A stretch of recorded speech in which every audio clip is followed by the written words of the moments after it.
মুস্তাফিজুর রহমান নামটা শুনলেই ভেসে ওঠে নিখুঁত লাইন লেন্থ, ধীরস্থির রান আপ আর ভয়ঙ্কর কাটারের জাদু।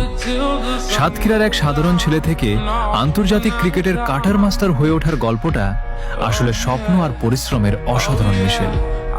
2015 সালে বাংলাদেশ ন্যাশনাল ক্রিকেট টিমের হয়ে অভিষেকের পরে তিনি বুঝিয়ে দেন তিনি আলাদা কিছু। বিশেষ করে ইন্ডিয়া ন্যাশনাল ক্রিকেট টিমের বিপক্ষে সেই ঐতিহাসিক ওয়ানডে সিরিজে টানা 2 ম্যাচে 5 উইকেট নিয়ে বিশ্ব ক্রিকেটকে তাক লাগিয়ে দেন। তখন থেকে জন্ম নেয় এক নতুন নাম, কাটার মাস্টার।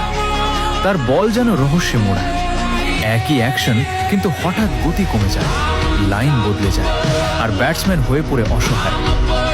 চাপের মুহূর্তে শান্ত থাকা, দলের জন্য নিঃস্বার্থভাবে লড়াই করা, এই গুণগুলোই তাকে অন্যদের থেকে আলাদা করে। মোস্তাফিজ শুধু একজন বোলার নন, তিনি বাংলাদেশের গর্ব, তরুণদের অনুপ্রেরণা।